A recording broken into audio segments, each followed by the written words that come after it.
Padlet is an application that is web-based. It can be used on an iPad as there is an app or on a computer. It allows for collaboration among peers. It allows people to share ideas. You can use it to get your quiet students to express their thoughts, and teachers can gather instant feedback from today's lessons that they present. First, you need to go to Padlet.com and then you can create an account. You can log in using your Google email address, or you can log in with Facebook or create a user account.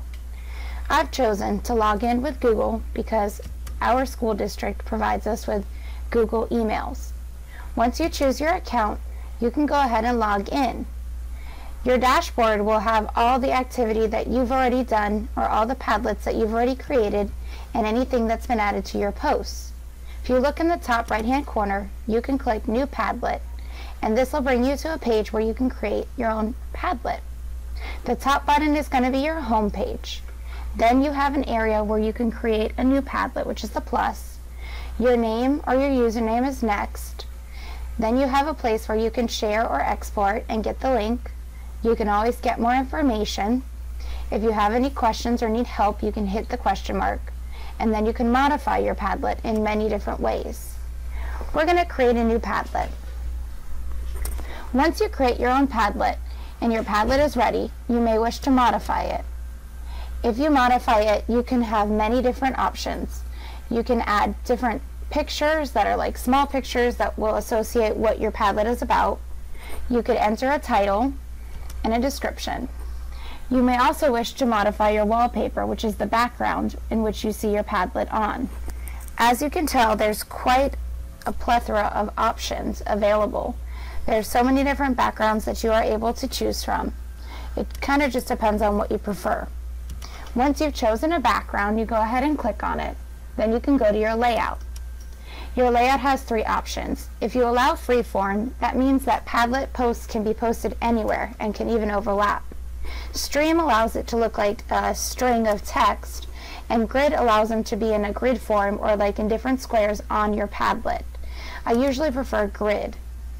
The next option allows you to either make your Padlet visible to only you privately. You can password protect it. This way you can either view it, write on it, or moderate what your students say on it. The next thing is you can create a hidden link so that the public can't see it, but they can view it if you give them the link. So they can also write on it, or they can moderate it as well.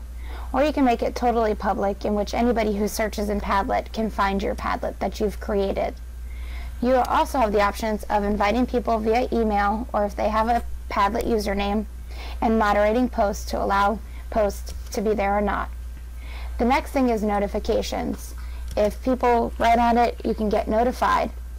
You can also create a new Padlet address if you don't like the address that's already assigned to you.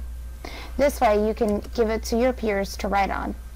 Here's where you can copy your posts, or copy without posts if you want to use a Padlet more than once and assign it to different groups of students. Or you can delete your Padlets that you've already created. So we're going to create a new Padlet today. The first thing that we're going to do is we already have our background. All we need to do is click somewhere on the screen, and then we can add a title. Once we add a title, then the next thing we can do is we can look down below, and we have options. We can voice record, we can use our camera, we can add pictures, we can add text, or you can even link documents. So you can write something and then you can link things down below. Once you create your Padlet, there's so many different options that you have. Now that I've created my Padlet, I want to make sure that I make my Padlet visible to people. If I don't like what I have, though, I can edit it or I can trash it. Sometimes students do things more than once, so they have to delete it. Now that I've gone here, I can go back and I can look at my options on the right-hand side.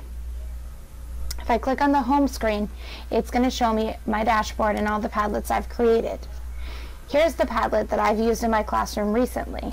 My students were studying conservation, so I posted a question and they each had to type their name and the answer to the question. This allowed for collaboration or for them to learn from each other. Padlet has many uses in and out of a classroom. You can use it to write a book review.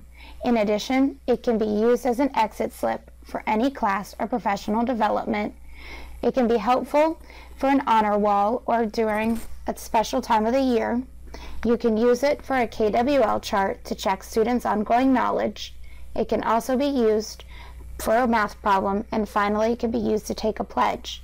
I hope you learned a lot about it and will implement Padlet in your classrooms this year.